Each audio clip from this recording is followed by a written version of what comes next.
Through education, man passes his learning, skills, and values on to succeeding generations.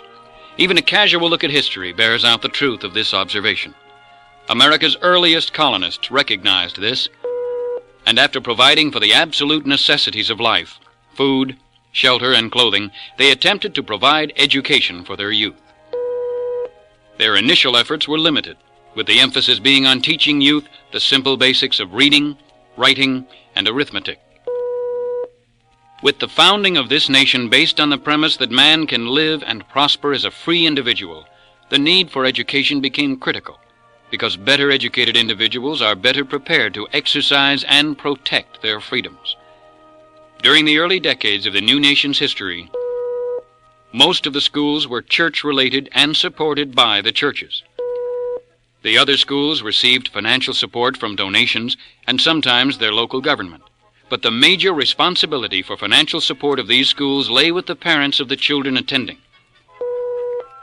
The parents of these children accepted the burden, for they realized that they could control the kind of education a school was providing to their children only if they were the financial support of the school. There had long been advocates of the idea that special school taxes should be levied on all the people to provide the tax money necessary to create and support schools that could be attended by all children. Most people recognized that such a tax would be grossly unfair to those who had no children to attend the schools. But in 1856, the idea finally gained a foothold. In Connecticut, with the passage of a 1 mill tax for the purpose of providing funds for public schools.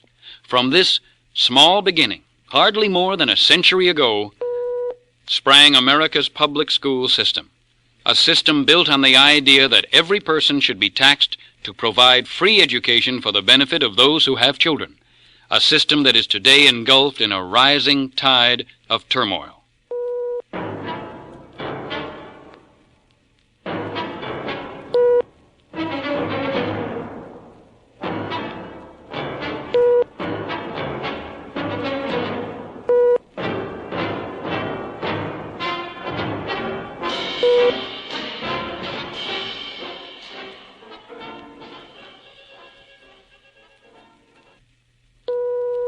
Greater Los Angeles covers a vast area in Southern California, and in addition to the city of Los Angeles includes over 70 other separate municipalities. The city of Pasadena, about 10 miles due east of downtown Los Angeles, is one of these cities. It has a population of slightly more than 125,000, and is world famous as the home of the Rose Bowl and the Tournament of Roses each New Year's Day, when more than 1 million people line the main street to watch the parade of beautiful floats, high-stepping majorettes, and prancing horses. Pasadena is a multiracial community, predominantly Caucasian, with a sizable percentage of Negroes and considerable numbers of Mexican Americans and Orientals. Here, people of different races work together and shop together, going about their lives free from any type of government intervention to segregate people into racial or ethnic groups. Just as do other cities, Pasadena has various levels of affluence, from areas where the homes are magnificent to areas where the homes are very modest, and it also has many neighborhoods in which people of the same race or color have concentrated. But there are no government edicts to prevent anyone, regardless of his or her color or race, from purchasing or renting and living in any home or section of Pasadena. Concentrations of people of various races or colors occur quite naturally.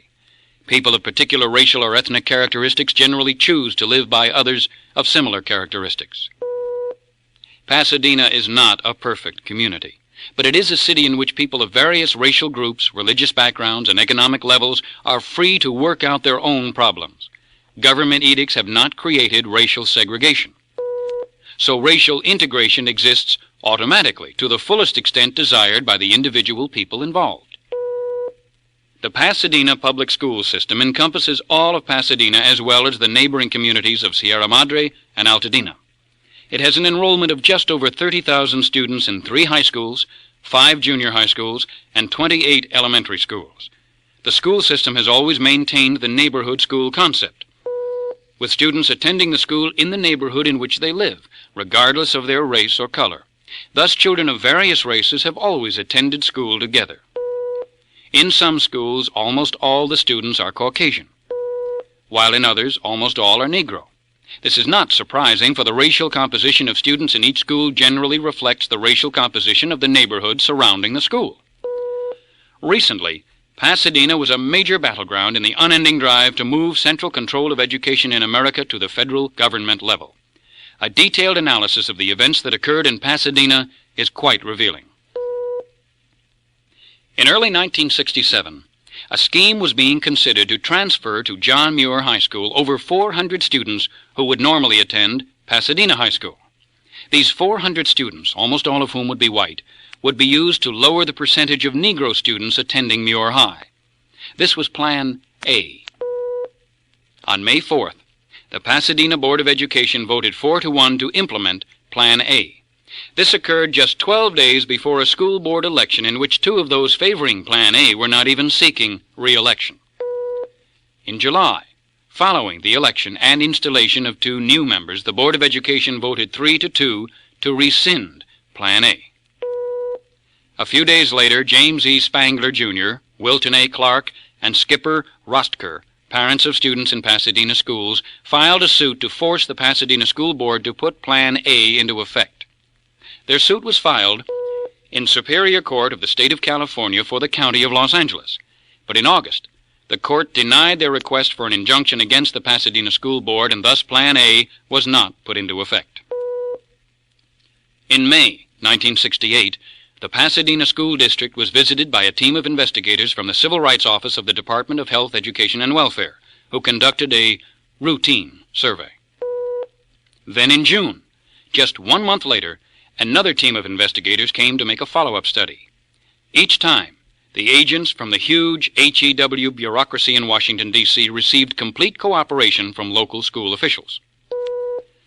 2 months later, in August, the same three parents, Spangler, Clark, and Rostker, again filed charges against members of the Pasadena School Board, but this time charging violation of their children's civil rights, which enabled them to file their suit in the United States District Court for the Central District of California. The case was assigned to Judge Manuel Real, who until his November 1966 appointment to the bench by President Johnson had been with the U.S. Justice Department. In fact, head of the U.S. government's legal staff in the district, including Los Angeles. In November, attorneys for the U.S. Justice Department went before Judge Real and requested permission to intervene in the case on behalf of Spangler, Clark, and Rostker. Judge Real granted the government request. And from that point on, the case took on a different aspect. It became a battle between the federal government and a lower level of government over who would control the operation of the Pasadena School District. The months passed by, and finally on January 6, 1970, the trial began. The trial took a full 2 weeks as attorneys for each side called on a parade of witnesses to support their positions. Dr. Gordon Foster, director of the Florida School Desegregation Consulting Center, was one of the witnesses called to testify by the Justice Department. Dr. Foster was not presented as a spokesman for the government, but rather as an expert witness on the subject of desegregation. He testified that the racial composition of each school in Pasadena could be manipulated quite easily.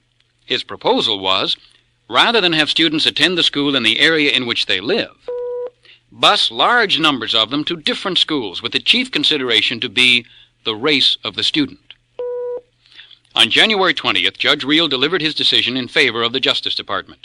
He instructed the local school officials to submit a plan to him by February 16th that would meet his approval in correcting what he termed racial imbalance.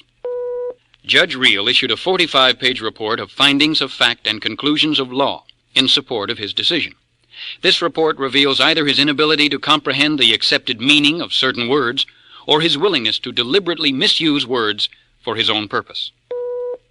On page 4, Judge Real states, "Racial segregation and racial imbalance are two names for the same phenomenon, racial separation. The terms are used interchangeable throughout these findings and conclusions." This is a gross misuse of the terms. Racial segregation. Actual segregation of people by races can only be established and maintained through some form of governmental action. Only governments have the power to pass laws separating the races and the power to enforce such edicts. Racial imbalance. For this term to have any definite meaning, one must accept the premise that some particular numerical balance among people of various races is necessary, a balance that would have to be established and maintained by government. But to accept such a premise is to deny that every person is equal when standing before any level of government, and is entitled to be treated by government as an individual rather than as a member of some particular group. On page 19 of his report, in support for his opinion, Judge Reel uses the testimony of Dr. Foster, the supposedly objective expert witness on desegregation called by the Justice Department, even though he knew that Dr. Foster is little different than a federal government employee. The Florida School Desegregation Consulting Center, of which Dr. Foster is the director, is located at the University of Miami in Coral Gables, Florida. From its very beginning in July 1965, it has existed solely on funds received from the federal government. For the calendar year of 1970, it is scheduled to receive $429,320 in federal funds. So in reality, Dr. Foster, who is paid directly from funds received from the federal government, would hardly qualify as an objective witness in any case in which the federal government is a party. Amazingly, the Pasadena school officials voted not to appeal Judge Reel's decision. They accepted the federal court edict and the financial burden it would impose on the people of Pasadena, almost eagerly. And in less than 1 month were back before Judge Reel with an elaborate and complex plan to achieve numerical racial balance in every Pasadena school. The maps explaining the plan are an incredible hodgepodge of colors, and the implementing of the plan requires the busing of 50% of the children in grades kindergarten through 6, 52% of the children in the junior high schools, and 27% of the students in the high schools. Over 13,600 of the 30,000 students will be bused, requiring 106 buses at a cost estimated by school officials of over $1 million the first year. The only results claimed for this $1 million expenditure is simply that every school will have the same ratio of faces that are brown, yellow, black, and white. In early April, School Superintendent Ralph Hornbeck announced that the $1 million cost of the busing program had been sliced in half. A close look at his claim reveals that it is somewhat less than accurate. The program will cost less than $495,000 Pasadena tax dollars. For the state government of California is to put up $244,000 from the taxes it extracts from people throughout the state of California. And an additional $150,000 is to come from the sources that Mr. Hornbeck declined to identify. A fairly safe assumption would be that this unidentified source is the federal government, which is to provide a handout from the taxes it extracts from people across America. The scheme that Federal District Judge Manuel Reel approved for Pasadena to manipulate the racial balance in its schools was prepared and submitted in response to his decree. In community after community across America, essentially the same scheme is submitted by local school officials in response to the decree of other federal district judges. The search for an explanation of these coincidences uncovers some very interesting information. About 400 miles north of Pasadena, California, just across the bay from San Francisco, is the often heard of city of Berkeley. Berkeley is an attractive city, and although it has a population of over 100,000, the community is dominated by the University of California, Berkeley campus, with its faculty of over 2,300, more than 5,000 other employees, and over 28,000 students. The UC Berkeley campus was long noted for its high academic standards and achievements, but in recent years, its student riots and almost constant campus turmoil have brought it wide recognition as the operational base and tactic testing ground for student, non-student, and faculty radicals. It is not surprising that in the community dominated by this radical atmosphere, the Berkeley Unified School District has a scheme for manipulating the student racial composition in each school. The Berkeley scheme is essentially the same as that being adopted under court order in Pasadena and other school districts across America. Or to be more accurate, the scheme being adopted in these other school districts is essentially the same as the Berkeley scheme, which has been in actual operation since the school year that began in September 1968. The traditional neighborhood school concept requires that all children be treated equally and allowed to attend the school most convenient to where they live. The Berkeley scheme deliberately destroys this concept, substituting instead a concept in which student assignments are made on the basis of the racial makeup of the neighborhood in which the child lives.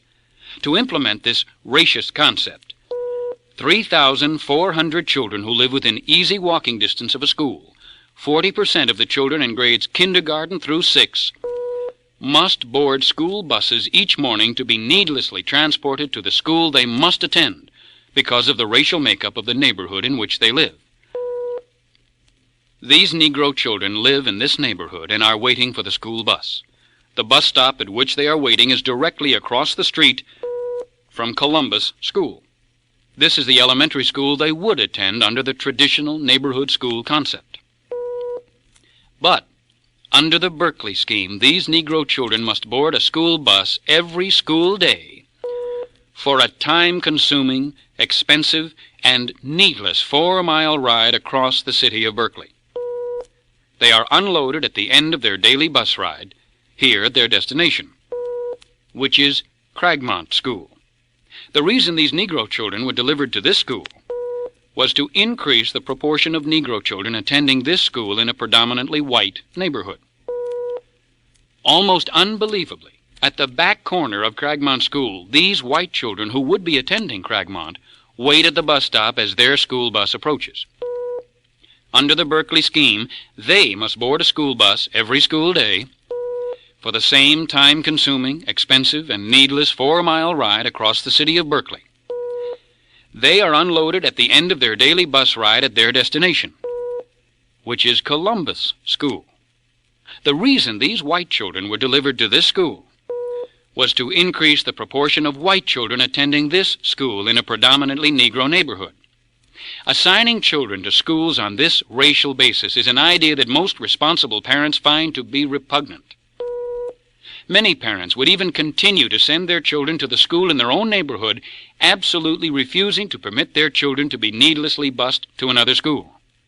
The innovators of this concept obviously recognized this possibility, for they made this type of parent resistance impossible.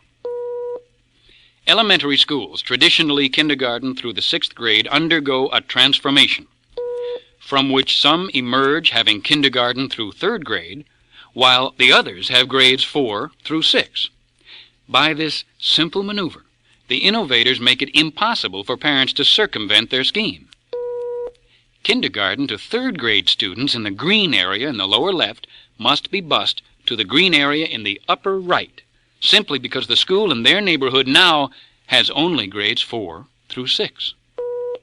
Likewise, 4th through 6th grade students in green area in the upper right must be bused to the green area in the lower left, because the school in their neighborhood now has only kindergarten through grade 3. Just who conceived this concept of assigning children to schools on the basis of racial considerations, considerations which violate the very foundation of equality upon which America is established? Is it merely a coincidence that Berkeley is where this concept appears to have been put into operation for the first time? No. This publication, with the high-sounding title of Integrated Quality Education, a report of a study conducted in Berkeley during 1967, recommends this concept be substituted for the traditional neighborhood school concept. The money to conduct this study was provided by the federal government through a contract granted under Title III of the Elementary and Secondary Education Act of 1965. Berkeley School District officials sent their application for this study to the U.S. Office of Education in Washington, D.C. on January 19, 1967. Miraculously, on February 3rd, just 15 days later, they received approval from the bureaucracy for $74,305. Such rapid action is certainly unusual unless someone in the bureaucracy had actually suggested that Berkeley School District officials submit their application to conduct such a study. The federal government puts up the money for a study which develops a concept that student school assignments should be made on the basis of racial considerations and a plan to implement this concept.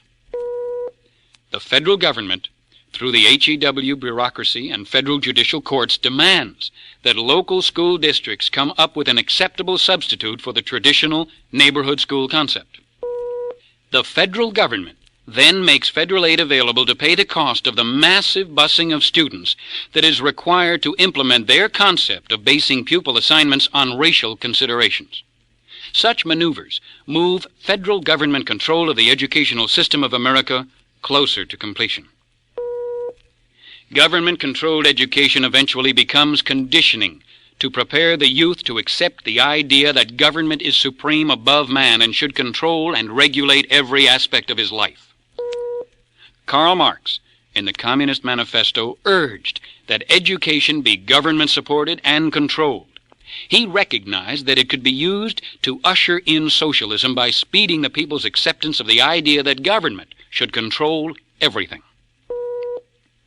The drafters of the Constitution deliberately sought to prevent the government they were creating from ever being able to exert control over the education of the people. For they did not write into the Constitution any provision for the federal government to even participate in the creating, maintaining, or regulating of educational facilities in any state in the Union. Despite the absence of constitutional authorization, the Congress began to provide subsidies for education, first for specialized types of education above the high school level, and then, early in the 1900s, for vocational education in elementary and secondary schools. The amount of federal government subsidies for vocational education in elementary and secondary schools increased slowly but steadily over the years until 1950. In that fiscal year, it totaled $26.6 million. With the passage in September 1950 of Public Law 874, the Aid to Federally Affected Areas Act, federal government subsidies to local school districts increased dramatically from $26.6 million in 1950 to $224.7 million in 1953. From this 1953 level, federal subsidies to elementary and secondary schools rose gradually for more than a decade, then made another dramatic jump in 1965 to $755.8 million as a result of passage of the Economic Opportunity Act. With the enactment in April 1965 of the Elementary and Secondary Education Act, federal government subsidies to basic educational facilities in the United States made an incredible jump to $2,265.1 million in 1966, and since then have continued to increase, reaching $2,987 million in 1969. Along with the steady increase of federal government subsidies for education has come the steady increase in federal government efforts to control education. That the public schools of America should be the object of a struggle for control is inevitable. Any educational system built and maintained with taxes must be centrally controlled by a political agency. The only question is, what level? Local, state, or national? That local control of education exists anywhere in America today is a myth. Decades ago, as state governments provided more and more tax dollars for the financial support of local school districts, state governments successfully imposed state-level control and regulation of education, permitting local school district officials to now make decisions only in functional matters. Just as each state government imposed its control over the public schools it was subsidizing, the federal government, seeking to apply the same principle, moves steadily towards imposing its control over that which it is now subsidizing, the public schools throughout America. When this move is completed, the education of more than 45 million elementary and secondary students, youngsters in their most impressionable years, can be centrally controlled from one place. The non-public schools, most of which are church-supported, appear to offer the last refuge for those parents who seek for their children an education that is not completely controlled by a political agency. The parents of those who attend these schools provide the basic financial support, but as the tax burden increases, the parents find it more and more difficult to do so. The non-tax supported school, thus finding its income becoming insufficient to offset its rising expenses, discovers that the federal government is willing and anxious to also provide them with certain subsidies. Those who accept the subsidies will eventually come under the control of the political agency that is providing the subsidy. They will become dependent on this additional source of financial support for their economic survival. And when issued the ultimatum, which means accepting extinction or survival with government subsidies and controls, there is little doubt which they will choose. If the people of America want absolute control of education centralized at the federal government level, they need do nothing. For with continued federal government subsidizing of education, that end result is inevitable. But if education in America is to serve the cause of freedom, parents must regain control of their children's education by reassuming the financial responsibility for providing that education. The financial burden could be heavy, but the future of America is at stake. The youth of today are going to be the adults of tomorrow, and the kind of education to which they have been subjected will greatly influence how they meet the responsibilities of freedom.